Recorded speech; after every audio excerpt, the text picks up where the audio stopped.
Hello friends, welcome to my channel Vinay equity. आज 19 जून है, Sunday का दिन है और आज इस वीडियो में हम बात करेंगे Minda industries, Gabriel India, Tata power, Tata Motors, IOC, Indian oil corporation और यस बैंक के बारे में, इनके चार्ट के बारे में और रिसेंटली न्यूज़ के बारे में, जिसके अंदर आपको एक अच्छी अपॉर्चुनिटीज़ मिल सकती है नेक्स्ट वीक के लिए। तो बिल्कुल बने रहिए इस वीडियो के साथ।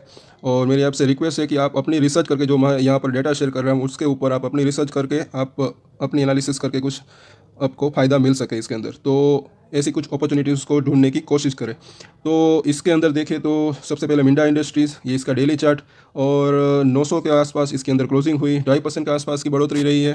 इसके अंदर देखें तो ये एक ब्रेकआउट देने की कोशिश कर रहा है और यहाँ पर आप देख सकते हैं ये इसका डेली चार्ट है। ये जो डाउन ट्रेंड चल रहा था ये ऊपर की लाइन है और ये नीचे की लाइन है, ये जो है इसका सपोर्ट है। ये कब से अगर देखें तो यहाँ पर भी इसी के आसपास सपोर्ट था, फिर यहाँ पर सपोर्ट लिया और ये सपोर्ट के करीब है। और ये जो है लेवल्स है तकरीबन, अगर देखें, और इसका जो 200 दिनों का मूविंग एवरेज है वो भी 882 रुपये के आसपास है। तो उसी के आसपास है। अभी ये यहाँ से फिर से इसने एक बाउंस बैक दिया है। ये ऊपर कहाँ तक जा सकता है ये भी मैं आपको दिखाऊंगा और इसके चांसेस कहाँ पर है। तो ये इसका वीकली चार्ट है और यहाँ पर भी वही ट्रेंड लाइन डाउन ट्रेंड इसके अंदर कब से चालू था। तो अब यहाँ पर क्लियरली इसके अंदर दिख रहा है कि ये एक ब्रेकआउट देने की कोशिश कर रहा है। ब्रेकआउट कितना सक्सेस होगा ये अगर आप देखें तो जैसे कि यहाँ पर इसका वॉल्यूम है, अगर नेक्स्ट वीक इसका वॉल्यूम अच्छा खासा यहाँ से बढ़ता है तो मुझे ऐसा लग रहा है कि ये कम से कम यहाँ पर से 1000 रुपीज़ तक तो जाना ही चाहिए। और उसके बाद अगर देखें उससे ऊपर निकलता है तो ये 1100 रुपये यहाँ पर, जैसा इतना पिछले समय में इसने यहाँ पर हाई बनाया था। तो ये थी मिंडा इंडस्ट्रीज़ के बारे में। और एक चीज़ और, इसके अंदर एक न्यूज़ है, इसके अंदर एक बोनस इश्यू आने वाला है। जो इसकी एक्स डेट है वो इसी महीने के आसपास है, मैं ये भूल गया कि कब है, लेकिन इसके अंदर एक बोनस इश्यू भी आने वाला है जिसका रेशियो आई थिंक 1:1 या फिर 1:2 के आसपास है। और जहाँ तक मुझे ख्याल है इसका, मुझे याद है 1:1 इसका बोनस रेशियो है। तो दूसरा स्टॉक है गैब्रियल इंडिया, इसका भी ये डेली चार्ट है। इसके अंदर देख सकते हैं ये 120 के ऊपर इसकी क्लोजिंग हुई है और इसका जो 200 डे जो मूविंग एवरेज है 123 है, 50 दिनों का मूविंग एवरेज 116 रुपये। तो अभी ये भी इसके सपोर्ट के आसपास ही यहाँ पर अगर आप देख सकते हैं कि घूम रहा है। यहाँ पर अच्छा खासा वॉल्यूम में एक थोड़ा सा स्पाइक आया है और इसके अंदर 4% के आसपास की तेज़ी भी आई है। तो अगर आपको इसके अंदर किसी को भी बाइंग करना है तो वो कर सकते हैं। और 115 रुपये के आसपास का स्टॉप लॉस लेकर ऊपर में मुझे ऐसा लग रहा है कि आने वाले वीक के अंदर ये, या फिर 1 से 2 वीक के अंदर ये 140 तक जा सकता है। तो अच्छा रिस्क रिवॉर्ड रेशियो है, 5 रुपये के आसपास का रिस्क है। और अगर ये 130 135 तक भी चला जाए तो भी इसका जो रिस्क रिवॉर्ड रेशियो है वो काफ़ी बेहतरीन रहेगा। और ये इसका वीकली चार्ट, ये भी इसके अंदर देखें तो वही डाउन ट्रेंड और यहाँ पर देखें तो एक ब्रेकआउट देने की कोशिश। और अगर ये ब्रेकआउट हुआ तो जैसे कि मैंने बताया कि 140 145 तक ये जा सकता है। आगे चढ़ते हैं ये येस बैंक के बारे में अगर आप देखें तो अब हम पहले सबसे पहले उसकी न्यूज़ जान लेते हैं। येस बैंक पिछले साल मार्च 2020 में इसने इसकी जो बोर्ड ऑफ मीटिंग डायरेक्टर है उसने प्लान किया था 2021-22 में ये 5000 करोड़ के जो इसका एनपीए है उसको रिकवर करेंगे, ये इसका टारगेट है। और यहाँ पर अगर देखें तो कार्ली ग्रुप जो है वो 10% स्टेक येस बैंक के अंदर जो है वो कन्वर्टिबल डिबेंचर के थ्रू मतलब कि लेने की इसके अंदर बात चल रही है उसके मन में। और ये आप आई थिंक देख पा रहे होंगे कि ये 17 जून को ये आर्टिकल पेश हुआ था मनी कंट्रोल की वेबसाइट के ऊपर, आप इसको देख सकते हैं। और यहाँ पर अगर देखें तो ये Washington based private group equity firm है, इसी ने ये जो इसका नाम है कार्ली ग्रुप, तो इसके बारे में भी एक चर्चा है। तो अच्छा, ये अच्छी न्यूज़ है यस बैंक के लिए। और यहाँ पर भी बताया जा रहा है कि Carlyle group is planning to invest FDI के ज़रिए, मतलब कि इसके अंदर निवेश करने का सोच रहा है यस बैंक के अंदर। और आगे हम और एक इस न्यूज़ को जान लेते हैं कि past report start Carlyle is mulling का मतलब होता है कि वो विचार कर रही है। तो 3750 से 4500 करोड़ का इन्वेस्टमेंट इन येस बैंक, ये मनी कंट्रोल की वेबसाइट के ऊपर ये आर्टिकल है, आप खुद पढ़ सकते हैं। तो ये विचार कर रहे हैं इतना पैसा इनके अंदर इन्वेस्ट करने का येस बैंक के अंदर। तो ये बहुत बढ़िया न्यूज़ होगी येस बैंक के अंदर और हो सकता है कि आने वाले दिनों के अंदर या वीक के अंदर इसके अंदर तेज़ी आए। अभी करंट मार्केट प्राइस इसका 12 रुपये के आसपास चल रहा है। तो अगर ये न्यूज़ अगर सच साबित हुई, अभी ये विचार कर रही है कार्वी, बहुत बड़ी ये एफआईआई से अगर ये विचार कर रही है, अगर ये न्यूज़ सच साबित हुई तो इसके अंदर बहुत बड़ी तेज़ी एक येस बैंक के अंदर आ सकती है। चलिए इसका चार्ट के बारे में भी हम बात कर लें। तो ये इसका डेली चार्ट है, ये इसका 12 रुपये 50 पैसे के आसपास इसका करंट मार्केट प्राइस है। इसका 200 दिनों का मूविंग एवरेज जो कि 13 रुपये 50 पैसे के आसपास है। और ये कब से अगर देखें तो नीचे में 12 रुपये और ऊपर में देखें तो 14 रुपये के आसपास ही ये चल रहा है। हालांकि पिछले दिनों में यहाँ पर एक ब्रेकआउट देने की कोशिश की थी, ये 16 रुपये के आसपास गया था लेकिन वहाँ पर टिक नहीं पाया, फिर से नीचे आया। और चलिए इसके वीकली चार्ट भी हम देख लेते हैं। ये इसके वीकली चार्ट है और आपको इसके पुराने दिन शायद किसी नए निवेशक को याद नहीं होंगे, लेकिन ये आप यकीन नहीं मानोगे कि ये 300 से 400 रुपये तक भी का शेयर हुआ करता था। लेकिन इसके अंदर हुआ क्या, जैसे कि DHFL और कई ऐसी कंपनियां हैं जो कि इसके जो है बेड लोन है, मतलब कि NPS है, इसके अंदर इसने पैसा इन्वेस्ट किया और वो पैसा वापस नहीं आया, वो कंपनी जो है बंद हो गई। इसी वजह से यस बैंक का पैसा डूब गया और ये शेयर का प्राइस नीचे आ गया है। और इसके अंदर एक FPO भी आया था जो कि पिछले साल ही या फिर उसके बाद इसके जो भाव है वो इसी के आसपास चल रहे हैं। तो ये इसका मंथली चार्ट भी मैं दिखाना चाहूँगा। यहाँ पर आप देख सकते हैं 400 का हाई, फिर 300 का हाई, और उसके बाद इसके अंदर एक लगातार गिरावट रही।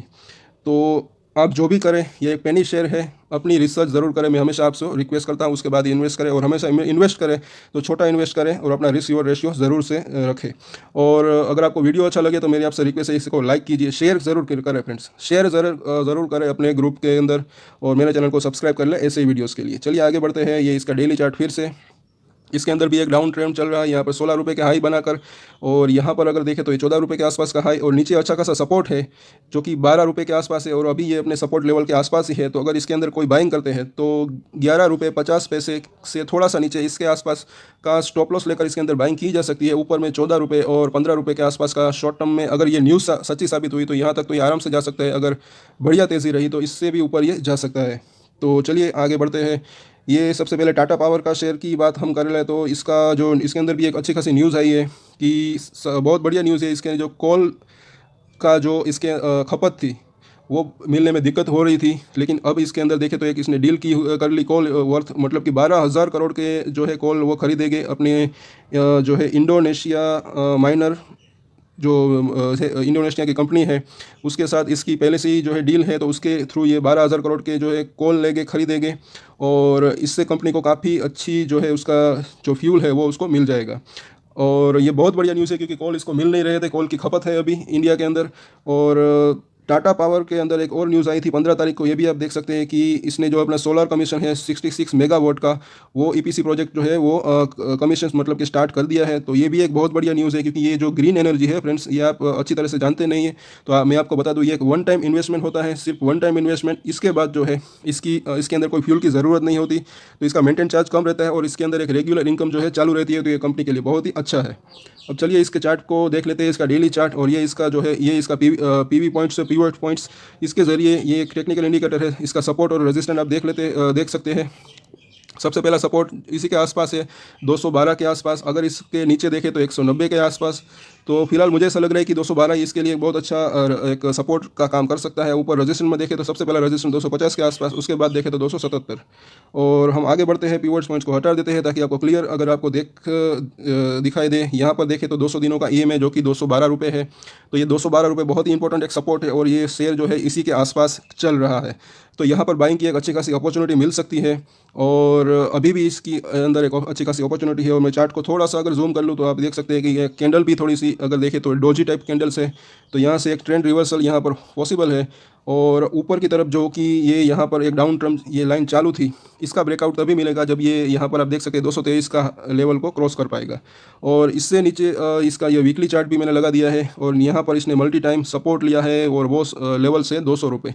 तो ये भी कुछ दूर नहीं, अगर आप चाहें तो 2 टुकड़ों में बाइंग कर सकते हैं, मतलब कि 210 रुपये और 200 रुपये के आसपास दोनों ही टुकड़ों में आप बाइंग कर सकते हैं। 195 रुपये या 190 रुपये के आसपास का स्टॉप लॉस SL लेकर।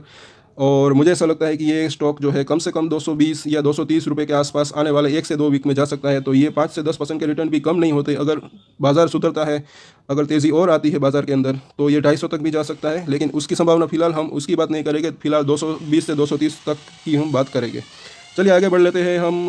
IOC इंडियन ऑयल कॉर्पोरेशन, इसका डेली चार्ट, इसके जो प्राइस है 104 रुपये के आसपास है। ये क्रूड के दामों के आधार पर ही चढ़ता है।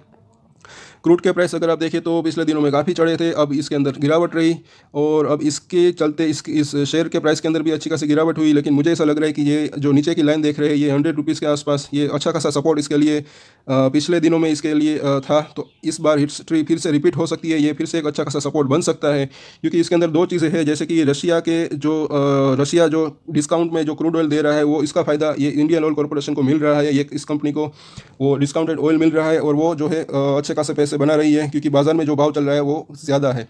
हालांकि HPCL BPCL को वो फ़ायदा नहीं मिल रहा है, लेकिन रशिया ने जो इस इंडियन ऑयल कॉरपोरेशन है उसने जो डील साइन कर ली है और रशिया इसको क्रूड ऑयल डिस्काउंट प्राइस के ऊपर दे रहा है, तो वो फ़ायदा अभी भी कंपनी को मिल रहा है।